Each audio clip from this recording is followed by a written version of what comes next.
এক ছোট্ট খরগোশ আর এক ভয়ঙ্কর সিংহ। আজকের এই পঞ্চতন্ত্রের গল্প তোমাকে শেখাবে বুদ্ধিই আসল শক্তি। চলো শুরু করি আজকের দারুণ কার্টুন গল্প।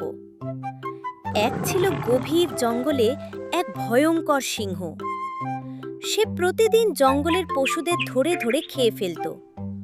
সব পশু পাখি খুব ভয়ে থাকত।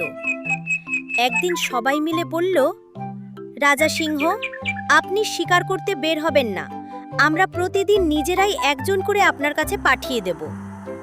সিংহ রাজি হয়ে গেল। পরের দিন ছোট্ট এক বুদ্ধিমান খরগোশের পালা এলো। খরগোশ খুব ধীরে ধীরে সিংহের গুহার দিকে গেল। সিংহ রেগে গর্জে উঠল, এত দেরি কেন?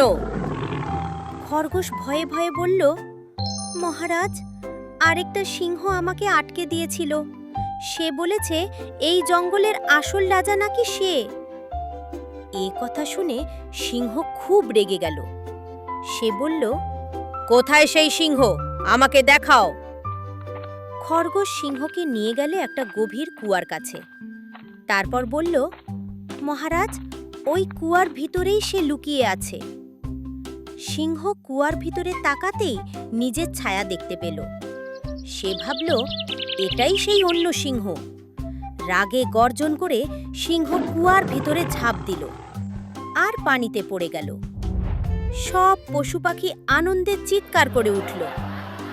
ছোট্ট খরগোশ তার বুদ্ধি দিয়ে সবাইকে বাঁচালো। এই গল্প থেকে আমরা শিখি, শক্তির চেয়ে বুদ্ধির জোর অনেক বড়।